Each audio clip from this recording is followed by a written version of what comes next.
Welcome everyone to episode 20 of the Video Game Book Club. I'm Tubby Mora, and today I'm joined by my good friend Nakuso. Say hello, dude. How's it going, everyone? This time around, we're going to be focusing on It Takes Two, an action-adventure platform game that was developed by Hazelight Studios, published by Electronic Arts, and was originally released on March 26th, 2021 for multiple platforms. On It Takes Two's official website, it reads, quote, "Embark on the craziest journey of your life in It Takes Two, a genre-bending platform adventure created purely for co-op. Play as the clashing couple, Cody and May, two humans turned into dolls by a magic spell. Trapped in a fantastical world, they're reluctantly challenged with saving their fractured relationship by the suave love guru, Dr. Hakim. A huge variety of gleefully disruptive gameplay challenges stand between them and their return to normal." But that's how the website describes the game. How would we describe the game? Question 1. Describe the game in one sentence. So I would describe the game as co-op gameplay perfection. Like, there's a reason why this won Game of the Year. And you know what? It 100% deserves it. Next. Do you have a sucky marriage? Did you know that 40 to 50% of marriages actually fail? But don't worry, Dr. Hakim's got your back. So in this unknown world, there's a rekindling a relationship that's on its last legs. You play as May and Cody, trying to get back Hey, their wait a real second. bodies while going on an adventure, as it takes two to get out alive. Wow. It was beautiful. I like this game. I'm putting in a lot of work for this intro. Put in puns. I like it. Good stuff. Next. All right. Question 2. What are 3 things you liked about the game? This is going to be hard because there's a lot of stuff I wrote here, but I'm going to just pick with one and I'll pick the rest depending on what you go with. So for mine, and this is going to kind of harken back to our review on Super Mario, was it 3D World? I'm just going to say the variety of the levels, they were all very unique, very different. And there was just a lot of different things going on, like environments, characters, etc. Like, just to give you guys a little sample of what we ended up doing in the game. Like, we fought off against an old vacuum cleaner. We waged war against an army of bees. We got stuck in a classroom and we were reminded why we don't want to go back to school. We engaged with the Kraken, but the entire time it was actually just part of a really elaborate toy box. We went into a literal snow globe and we even murdered a toy. Like, it was just, there were so many things happening and it really just kept the experience fresh and exciting. Literally every single time we finished a play session, we would tell ourselves, "Oh yeah, this was great, but there's no way it can get better, right?" And every single time we relaunched the game, oh man, it got better and it got more entertaining, and a game really does not stop for anything. It just keeps going, and it is just so much fun. So that is one of the things I liked about the game. It's just a huge variety of levels and different level designs, and it was a breath of fresh air. We've been playing games for a while, and seeing a game like this that can still surprise us is just mind-blowing. It's good stuff. Next. So the first thing for me that I liked is I'm going to go out the way for some things that you might or may not have on your list. You might, I don't know. But one of the things is the detail that's in the game world. So there's a lot of weird things that you interact with that you don't even have to interact with. It doesn't lead to anything with the main game. It's just there for fun. And that's what I like. This game just felt like a game, which is weird to say. This is the most game we've gamed. That makes sense, right? No, it felt makes sense. Instead of worrying about collectibles or achievements or anything that has to do with leveling up your character, this just felt like a pure game where you just went out and did random things, like mini games. You don't have to play the mini games, but they're pretty fun, and they actually put work into all the different mini games. I mean, come on, me and Tubby played chess. There's like a literal game of chess programmed into it. Oh my And it's not even god. like normal chess. It's not like even, you just play chess and that's it. You could like have a short game, an infinite game, or a long game. It was just crazy. And there's like animations where throwing the chess pieces. It's like all the mini games felt really fun. Like just to take out of the experience of playing through the game. It's like a little bit of a downtime. Yeah, Like yeah. racing on the race cars or the track, like the overhead. That was so dumb. It was, What would you say your like game you remember the most, like out of a mini the game? game I remember the most. Will probably have to be. This was one that actually happened like a little bit earlier. It was in the like when we were getting close to the beehive area, and it was like that little shooter where you shoot the target and then it would flip. Oh yeah, Like that East one was funny because you're like, man, you're using mouse and keyboard, but I was using controller the whole time.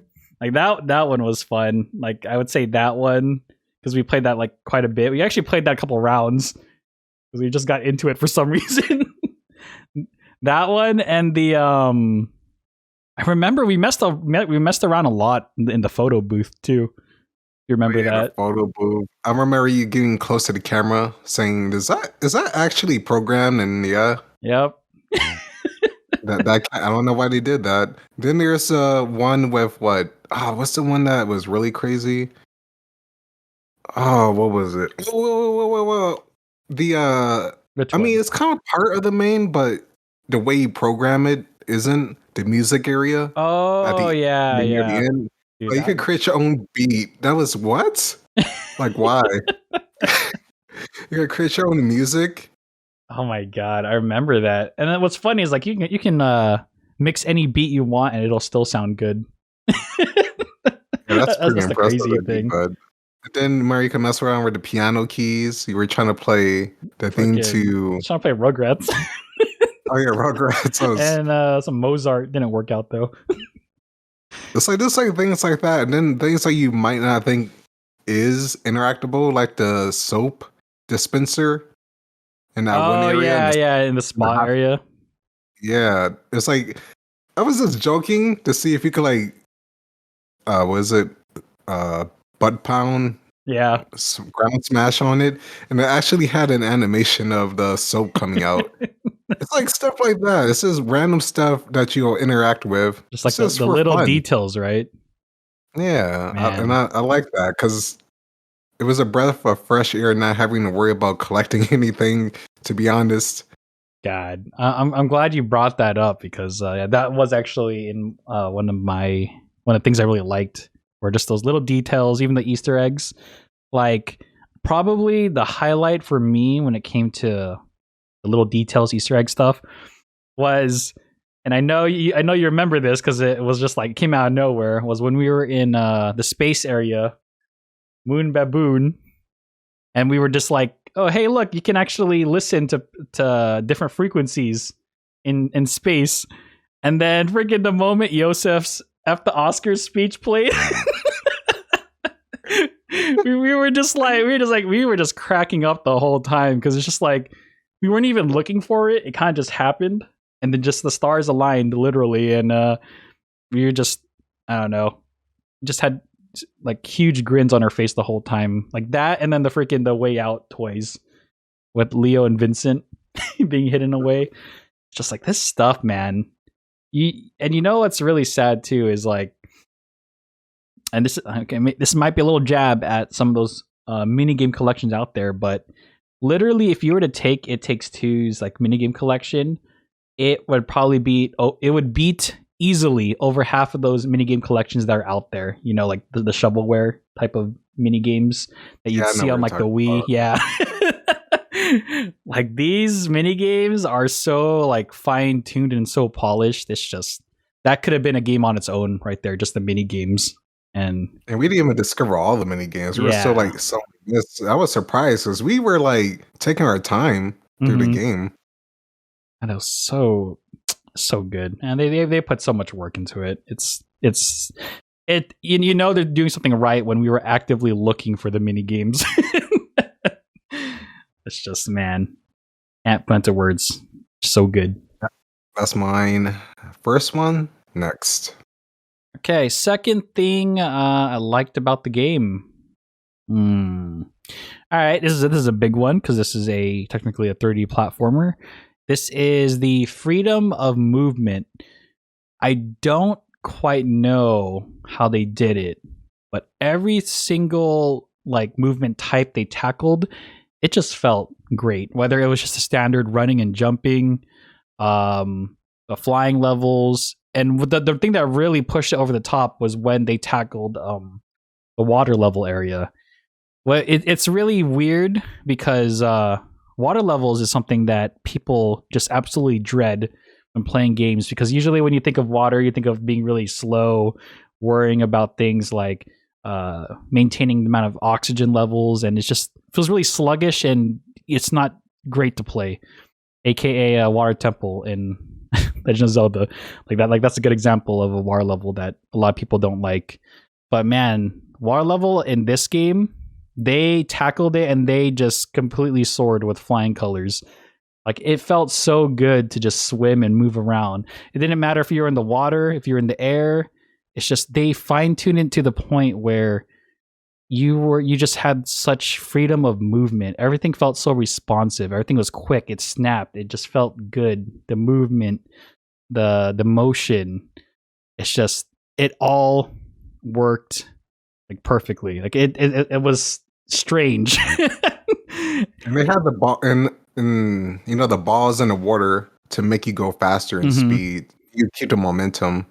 Yeah. And I just want to point out that the way that they don't slow down the pace most of the time throughout the game in terms of movement. Like, when you're moving, you can like just keep going and not stop. This game must be like really good for like speedrunners. I can imagine how the speedrunning looks in this game. Oh my Because there's like God. the way the movement is, like you just said, like it tackles different types of genres and gameplay elements, and it does not get bad, in my opinion, at any point in terms of the freedom or the fluidity. No matter what mechanic they added, it still had that sense of fluidity. Mm-hmm.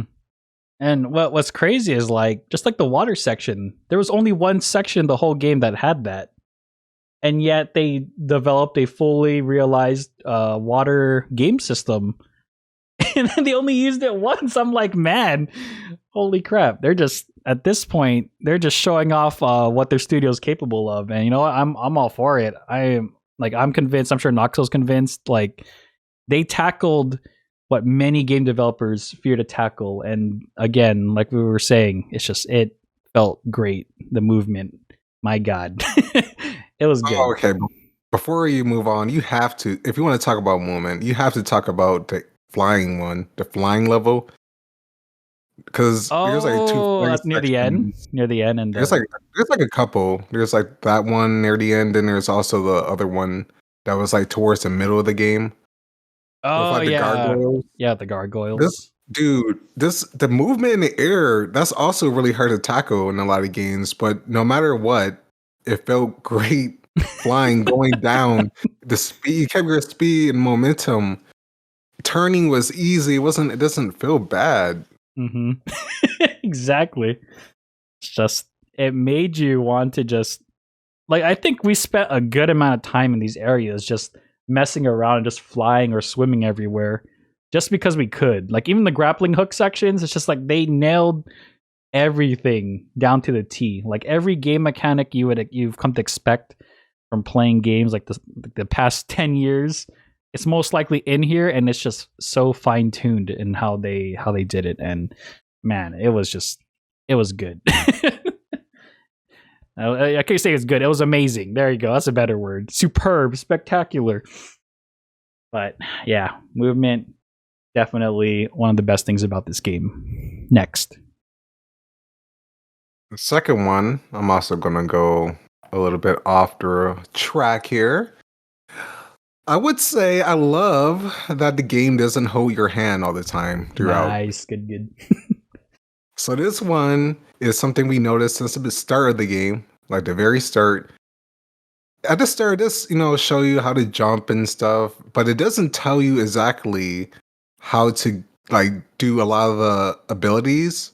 Hmm. You just find out on your own. And then it doesn't need to show you where to go all the time. It doesn't have like a tracker or exactly where you have to go. Sometimes one of the characters, Cody or May, will tell you what to do, or maybe they'll give you an idea of what you'll need to do, but you'll Hmm. still have to figure it out. But the way they lay the level design out, you can like figure out on yourself. It doesn't, it doesn't, how to say this, make you feel like you're an idiot.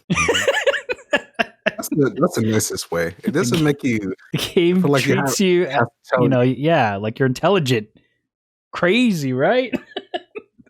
Yeah, like there's only one part that I'm sure me and Tubby will mention in the other section. But besides that part, and then that part was like a minor part too in the game.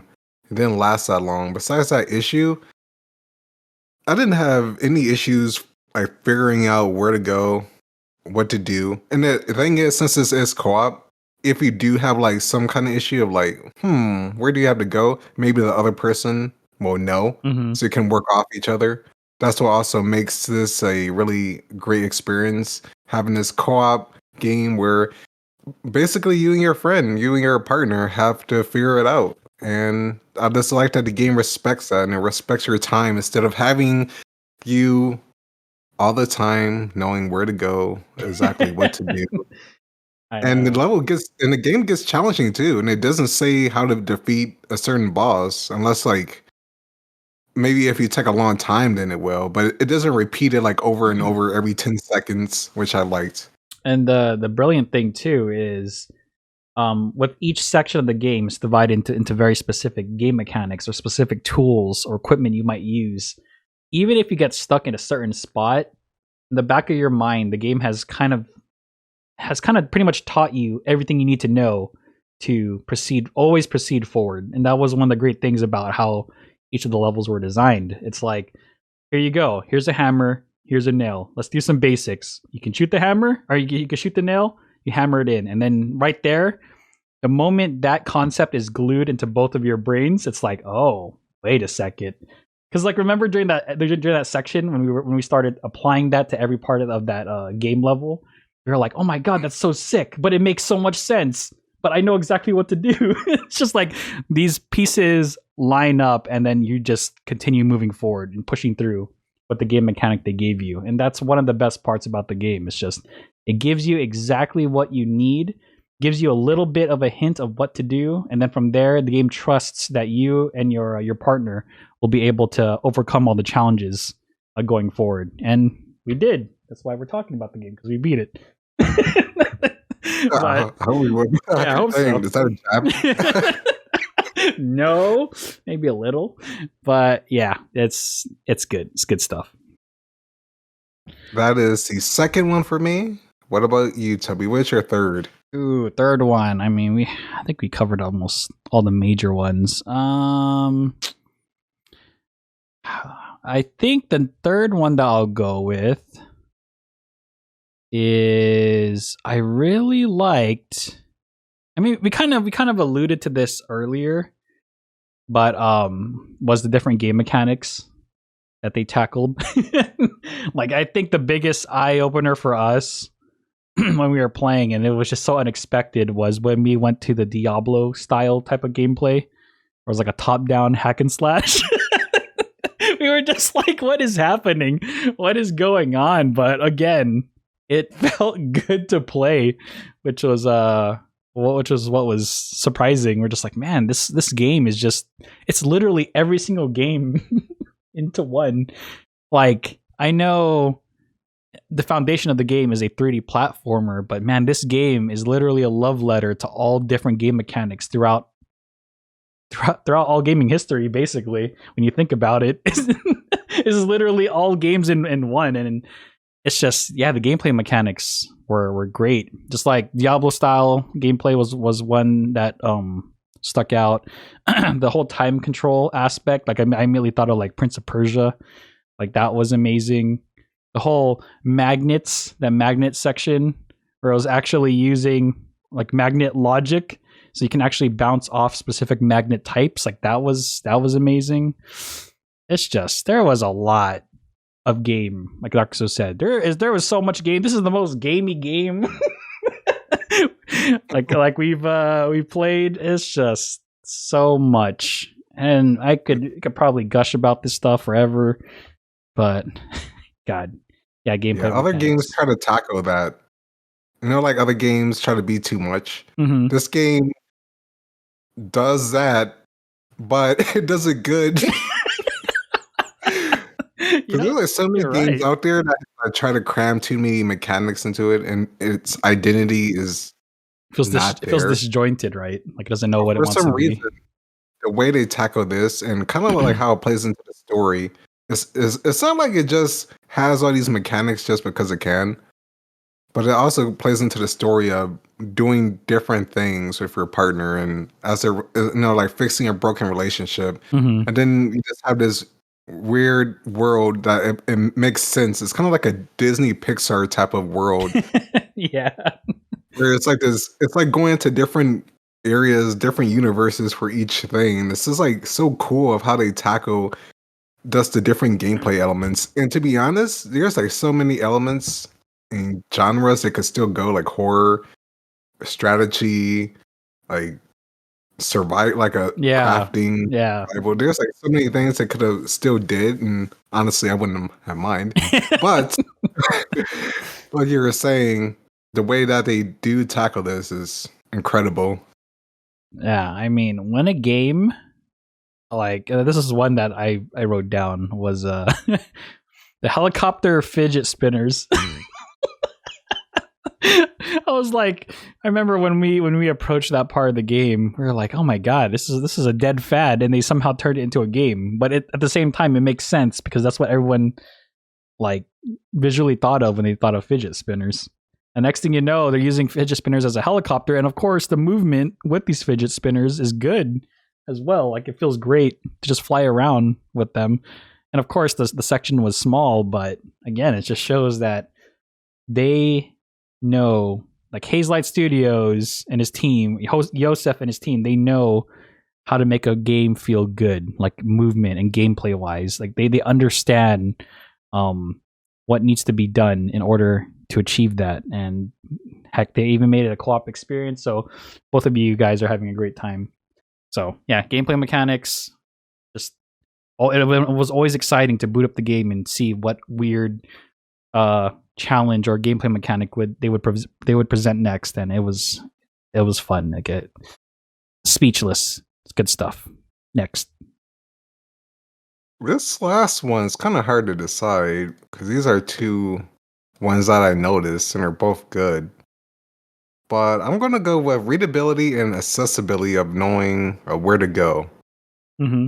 So you know, like in a lot of platformers, sometimes when you're playing, you have a hard time figuring out exactly where to go in like a lot of chaos, or if there's like a certain section that you're going through, it's kind of hard to like look around and read the level. Mm-hmm. So for instance, in this game, when we were doing an overhead chase, I think we were getting chased by, what was it? Oh, what was it? We were getting chased by the crash. Yeah, the moles. When it went overhead, it showed actual like counters, the like arrows, points. right? Yeah, yeah, because that's very, very, very important. A lot of games don't do that, so you might get confused on like where you are, when you're like trying to dodge a lot of stuff.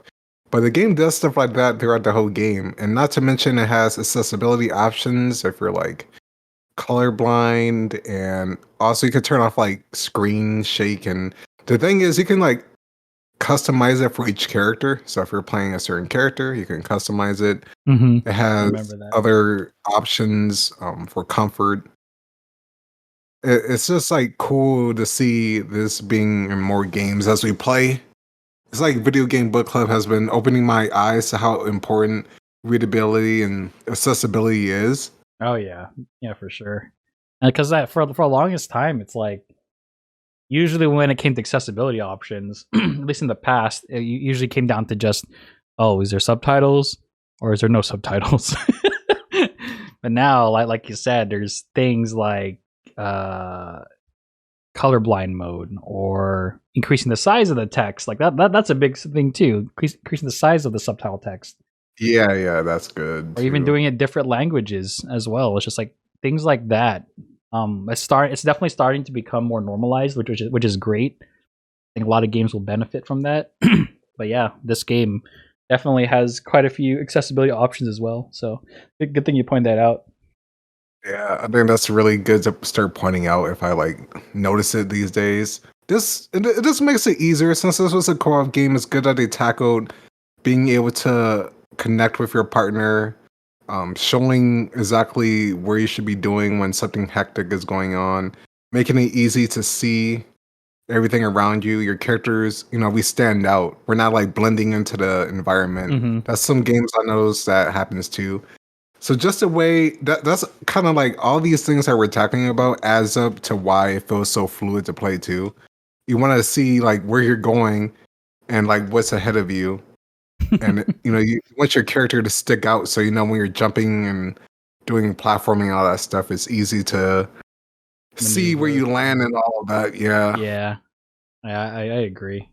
What was crazy like is during those really fast paced scenes, like the mole scene, or even when we were what it was it like in the snow area, the mountain area when everything was collapsing. It's like even though everything was happening so fast, it was laid out in such a way, and I don't know if it was the camera or the environment itself, the design, but maybe it's a mixture of all of it. It's just we were able to keep up with everything that was happening.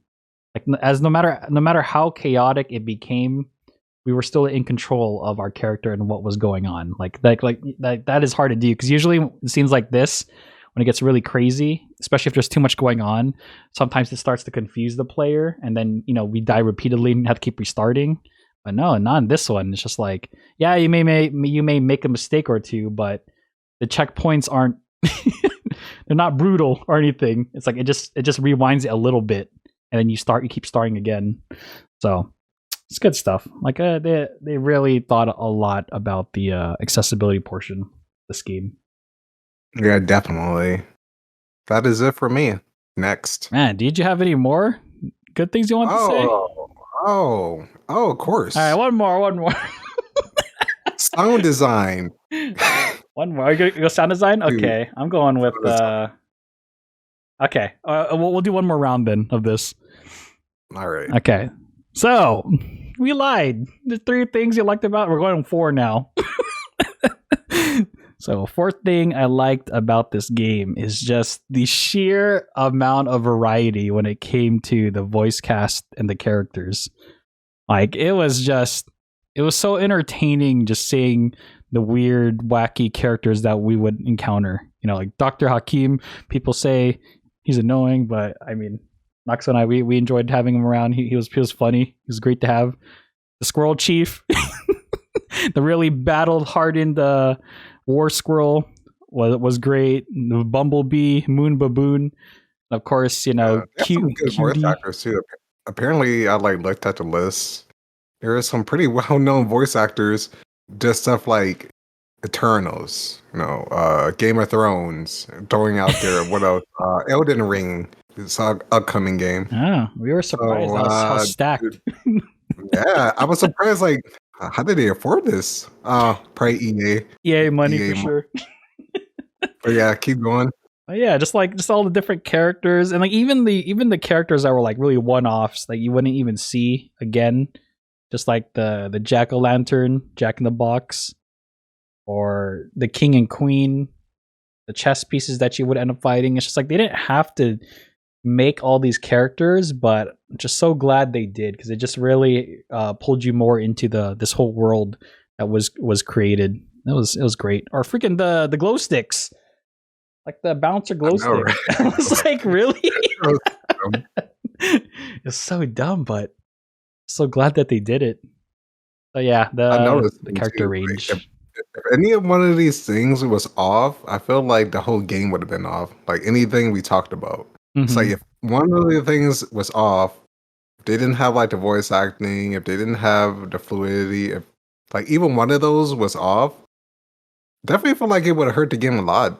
So they Yeah. really, you could tell they really took care of like each aspect of the game, which is it's good. It's good to see, especially in this day and age when a lot of games get released and AAA studios the games aren't bug free.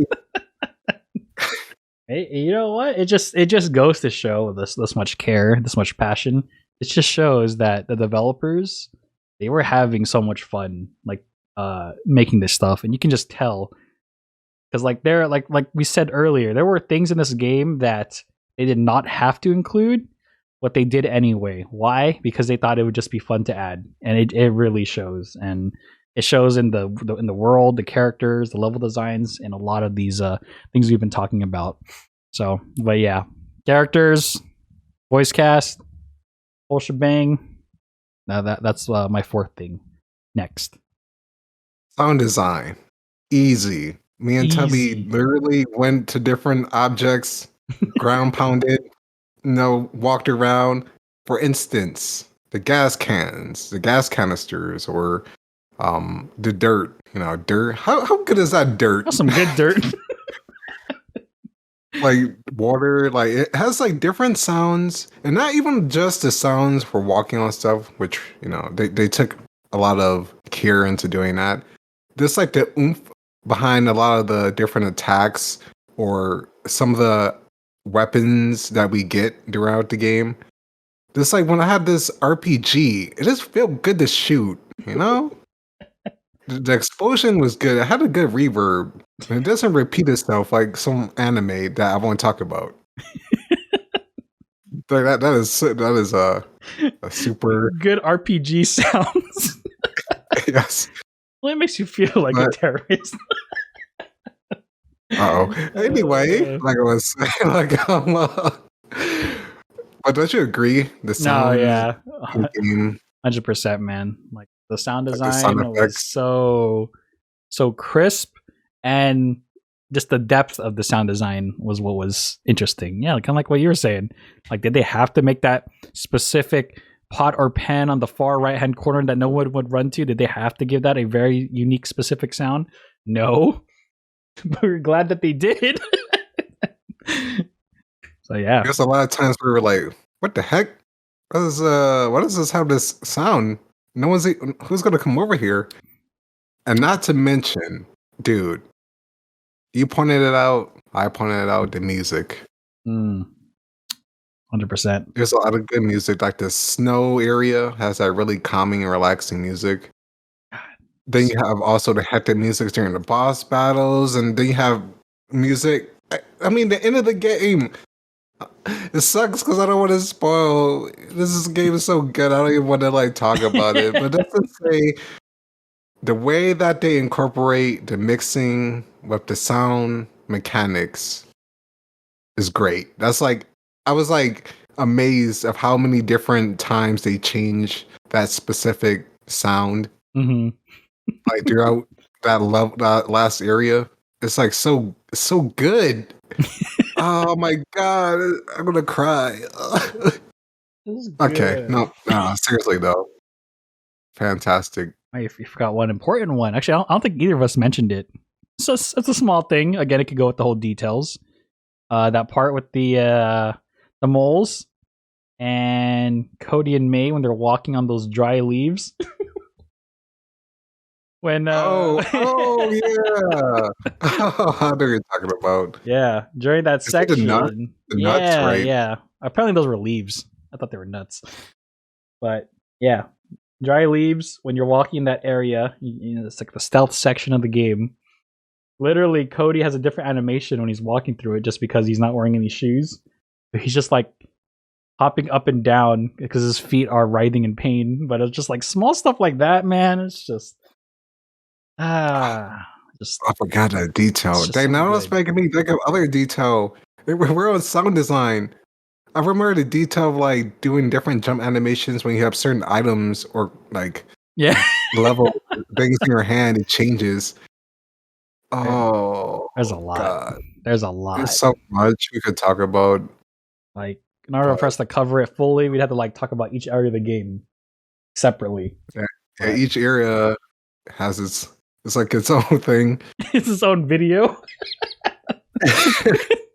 Yeah, it could be. It's funny. But man, yeah, just play the game. That's it. Sound design. Good. Next. All right. Question 3.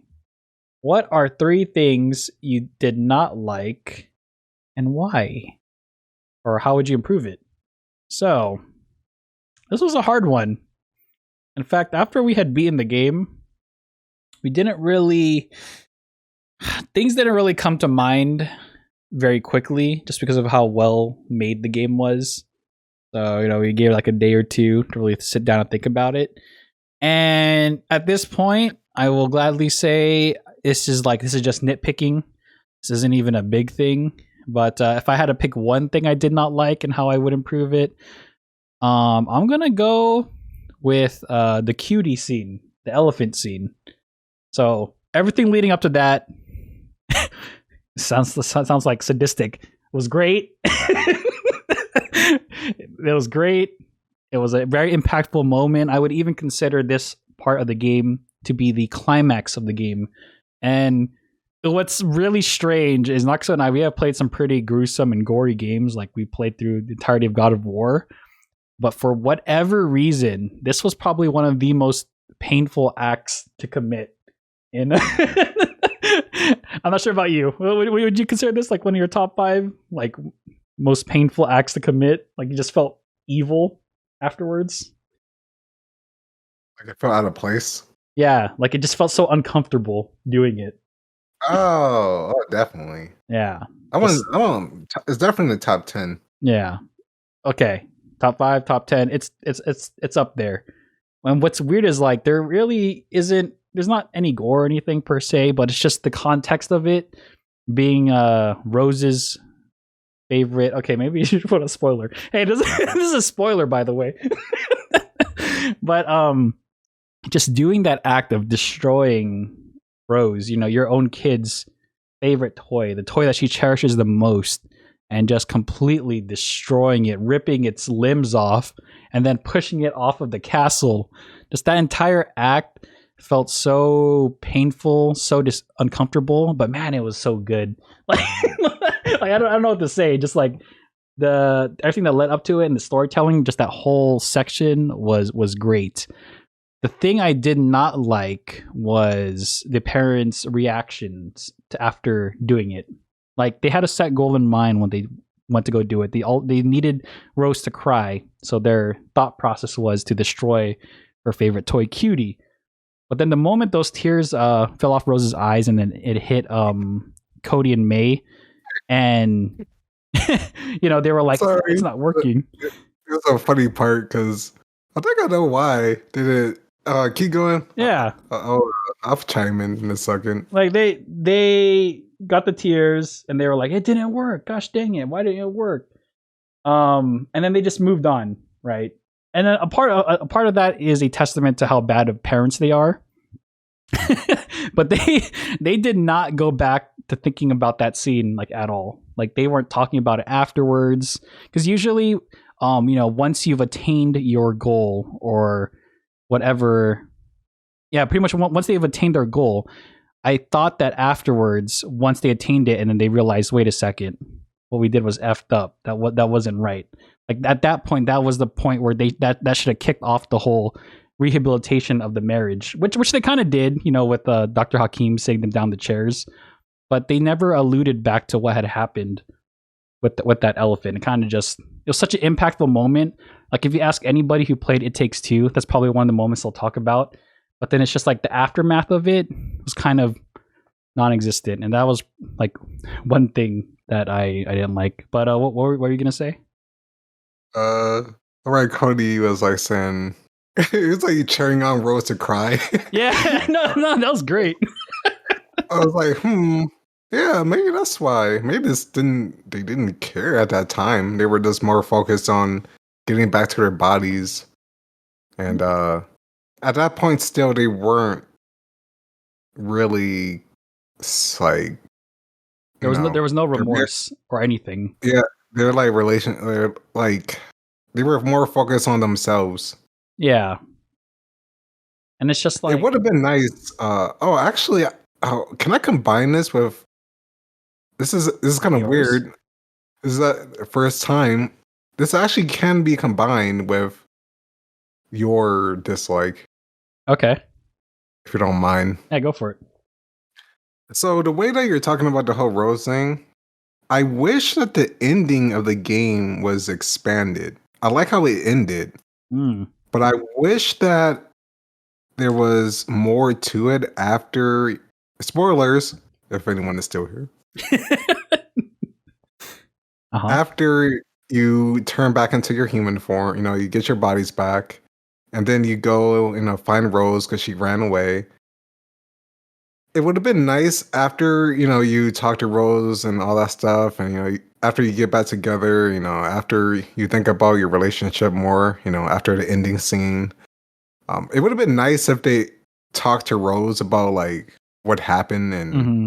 all that stuff, and like even if it was like in the end credits, just them talking like while they're walking back with her, like of what happened, and maybe like their elephant, then feeling sorry, and then maybe Rose brings up her elephant, like something happened, and they say like they feel sorry about it and stuff. Then they'll patch it up because in the end credit scene, they show that they actually fixed the elephant, Yeah, but it yeah. just would have been nice, like how you Actually said, see it on even if screen. they like even at the end there, if they like talked about that, you know, and they said like sorry, for making her cry and stuff and all that Yeah. stuff. I think that would have been really fitting. Yeah. And that it really is like one because I know this game doesn't really have an antagonist because it's really just May and Cody trying to fix their marriage. But Rose is such a big part of their lives and their characters too. Like they always talk about her all the time, and it didn't feel right that they caused so much emotional trauma to her, and then they didn't really talk about it. A good point they could have talked about the whole cutie thing too was when the game really slowed down, and then we were inside the snow globe. Remember when we were hiking and talking? Like during that time when things were quiet and things were slowed down, around that time they could have also been talking about it, um, talking about that scene as we were still playing the game. It's just like it was just weird that they put Rose through so much, and then they didn't really, like what you said, they didn't really confront her at all about anything. Maybe like towards the end they did, like at the very very end. But yeah, at that point she was already trying to run away. It's just there could have been something a little bit extra, maybe like another scene, like what you were saying. But yeah, that's just that's my again. It's not the biggest thing, but it is something worth pointing out. But yeah, was there anything else you want to add? No, I just wish the ending was expanded more, a little bit longer. Mm-hmm. What happened to the beetle? What happened to the beetle? And second thought, there's another thing. Actually, That's all. that could have been another thing, right? Seeing other characters come back. Yeah, I kind of wish. I just want to know. I mean, they showed The beetle, though, definitely our they showed homeboy. different characters. I wish they show like all the things that we came across, like all the enemies or all our allies that that we came across and stuff to see, how it ends. Yeah, How are they doing? During the credits. This is this little expand. I mean, they didn't have to, but I definitely think it would have added on to the experience. yeah, But it was still a nice. It was still a nice ending. It still like didn't leave a sour taste in my mouth, like a lot of games that have like really questionable endings. Yeah. I mean that whole end sequence with spoiler alert, the whole end sequence, right, when it was all about the last two chapters, which is about refinding the passion for both of them. And when Cody was trying to help May overcome her stage fright and just get back into her passion of singing, stuff like that. Like that whole sequence was great. Like it was so sweet how they came together and all of that. But it just feels like they didn't have to, but it would have been so great if there was, that just like one extra section between that and trying to find Rose. like kind of like what we were saying, just like that one extra section would have helped top it off. Because it's just strange to see, you know, they reignite their love, and then immediately Rose is gone. They ran away, and they get her back. You know, just it's missing that middle cushion.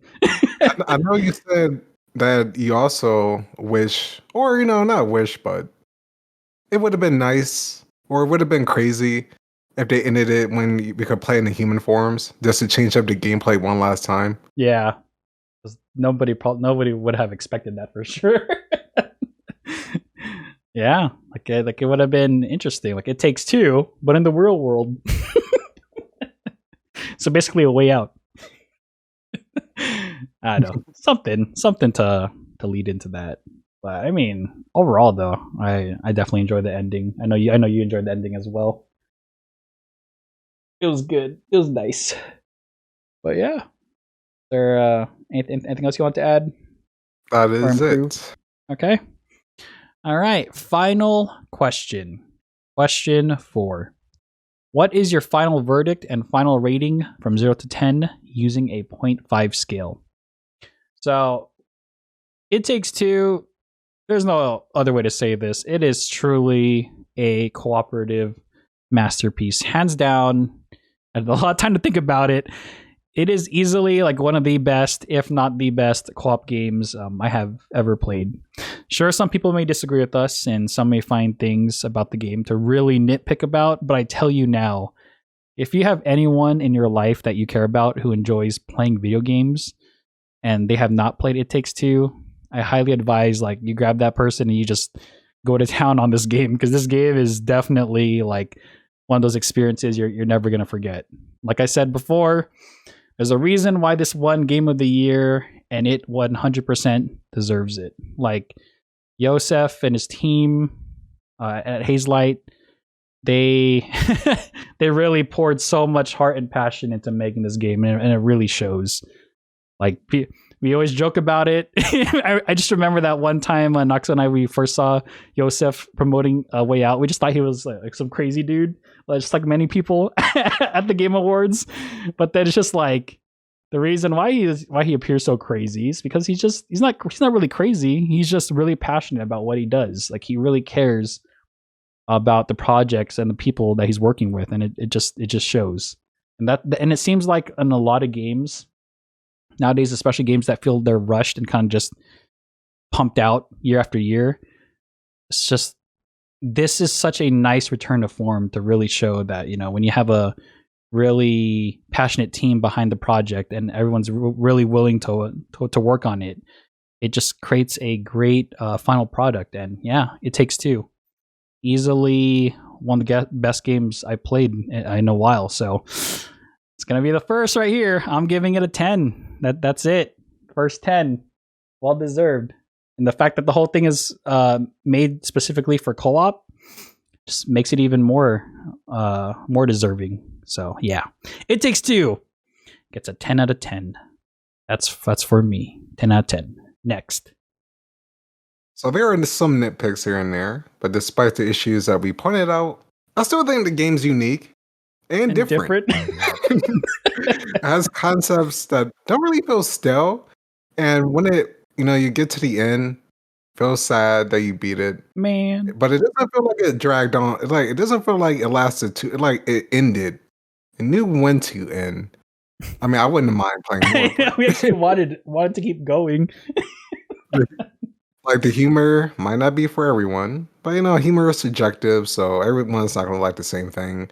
But I definitely think if you have a second person to play with, such as a friend or a partner, it can make you come together, have some fun, and in the end, it does give you some things to think on, and some life lessons that Dr. Hakim spits. Yeah, spits truth. Like, wow, like, sometimes in the end, it's up to that person that there's a decision. Yeah. Decisions. Wait a second. Some things. Uh-oh. There's no right or wrong decision? Just decisions? Oh.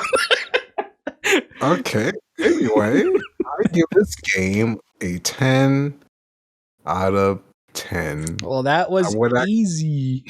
I would score higher if I could, but But that's I won't let him. 10 out of 10. The co-op experience is my favorite co-op game of all time now. Before that was actually Portal 2. But in my Ooh, opinion, just because I don't know, this game it just does a lot of different things. It does it well. It just dethroned Portal 2 for me, and that was really hard for like a co-op game for great. years. All I've been co-op games we play going forward are sucky now. I don't know. I'm just Maybe. kidding. I'm just kidding. This game it set the bar and it set it really high, and it's gonna take a lot to dethrone this game. For a platform, like a platformer in general, a platformer shooter, dungeon crawler, music, Sports. words, sports game, uh, all those genres is definitely gonna be difficult. But yeah, it really makes me feel like I'm getting a divorce. Dang. Okay, all right then. With that said, It Takes Two gets our final average rating, and this will be the first time a game achieves this score in Real Game Book Club. Gets our final average rating of 100%, or 20 out of 20. So now it is time for the bonus mystery question. All right, Nox. So, I mean, this is kind of a given. We kind of answered the bonus mystery question already, but the bonus mystery question is: what additional game mechanic or game system would you have liked to see get implemented into It Takes Two? So, like, on top of the already ever expanding game mechanics that they already have in the game, what additional game mechanic or game system would you like to have see them tackle? For me, we kept joking about it, but I'm kind of curious to see what they would have been capable of. But I would have liked to see a first person shooter get tackled. The closest thing we got to first person shooter was like the third person, and there were some parts in the game where you did have kind of like a gun or projectile based weapon, but it would have been interesting to see them actually tackle an FPS game, which makes me wonder, since they didn't tackle it, and we know that they're working on a new project. I'm wondering if that's the thing that they're working on for their next game. But that's Mm, ouch. speculation. I mean, he did say that this next game is gonna blow the other one out of the water, which is he's referring to It Takes Two. But then again, Yosef is always confident in every project he makes, so he literally said so himself in the interviews. He's like, "Yeah, if I mean, there's physically there is a 100% improbability. It is impossible to actually dislike this game because I myself find it impossible to not to hate this game." So he's confident. Yeah, but FPS would have been interesting. I mean, the closest thing we have to like a FPS co-op would be like what you talked about. I guess Portal 2. Was there any other ones? It's not really something that people make, right? FPS Hmm. co-op games. I mean, there's co-op elements like I mean, you shooting, mean like how much? You mean like like co-op, like what, co-op, like like true co-op. Like you 100% depend on the other person to progress. I don't even know Portal 2. I guess you have like co-op shows like Left 4 Dead, but not really like But you mean true. like depend, like you need Yeah, the like second person. it's impossible to progress without the other person. That's only Portal 2 Yeah. I'm thinking of. There's probably some other ones, but that's the only one that comes to mind. Okay. Yeah. FPS would have been something cool that they implemented. I don't know how or where or when they would have done it. Maybe that could have even been like a mini game. I don't know, but it just would have been cool to see it and see how they would interpret it themselves. But yeah, FPS would be for me. Next. Easy horror element, genre, Uh words. Yes, horror. First person, like you said, makes sense. One person has a camera. One person has a radar. This is not phasmophobia, if you're wondering. So the way this will work is what brought this up is oddly enough that gnome that we kept seeing during the Mo section of the Oh my garden god. area. This scene that Mo that was creepy because I didn't expect it, and at some points you just look and it's there staring at you with its lifeless eyes. You just looked So I up. think, I yeah, remember that. this but that would be an interesting thing to tackle. Also, another reason I thought of it is because the last section, when you're in third person mode, kind of just got me thinking if they added some gameplay element to that. Oh So yeah. having maybe a camera, taking pictures while the other person has like a radar, so they have to actually track where to go. Like the second person relies on the tracking, first person relies on the combat. There's probably some puzzle elements in there, maybe an additional ability with each one. But I definitely think a horror aspect, especially that game, like the arts, like the art or graphic style of it, Mm-hmm. and like some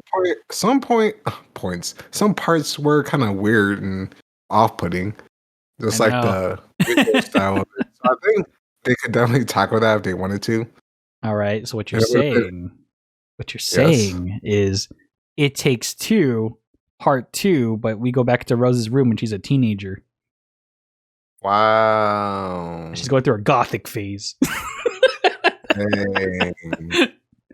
I guess. I'm just kidding. But go on. Go ahead. Oh, yeah, like horror elements, or like you were saying, what if their next game is a horror co-op? They need two people.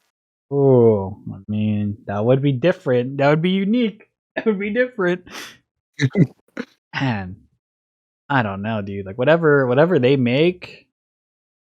Shoot, I'm on board. I know you're on board. Like they've done it 3 times for you because you did you played the Brothers game, the Brothers Yep. Two Tail, and then It Takes Two. God, A Way Out, and then It Takes Two. It's just God each game. Now Yeah. I'm on board with the next project that they make, and definitely that one.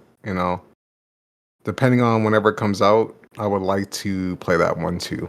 Oh yeah, 100%. Also, the whole horror element, the whole horror thing I was talking about, and that they could also have tackled the bad points in their life, since that is like horror.